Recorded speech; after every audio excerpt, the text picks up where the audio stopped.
പശ്ചിമേഷ്യ മുൾമുനയിൽ നിർത്തി യുദ്ധം അതിരൂക്ഷമായിട്ട് തുടരുന്നതിനിടെ ഇസ്രയേലിൽ വീണ്ടും ആക്രമണവുമായിട്ട് ഇറാൻ.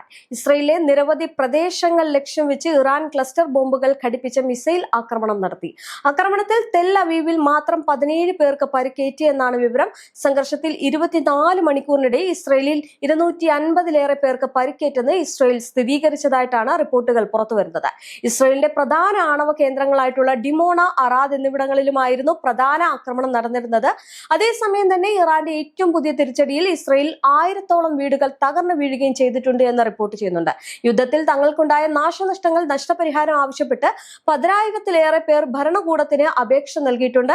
പ്രദേശത്ത് സംഘർഷാവസ്ഥ തുടരുന്നതിനാൽ കഴിഞ്ഞ ദിവസം രാത്രി മുതൽ വീടുകളിൽ നിന്ന് 200-ഓളം പേരെ ഒഴിപ്പിച്ചിട്ടുണ്ട്. ഹോർമുസ് കടലിടുക്ക് തുറന്നുകൊടുത്തില്ലെങ്കിൽ ഇറാന്റെ ഊർജ്ജ നിലയങ്ങൾ തകർക്കുമെന്ന് US പ്രസിഡന്റ് ഡൊണാൾഡ് ട്രംപിന്റെ അന്ത്യശാസനത്തിന് പിന്നാലെയാണ് കടുത്ത പ്രതികരണ മുന്നറിയിപ്പുമായിട്ട് ഇറാൻ നേരത്തെ രംഗത്തെത്തിയത്.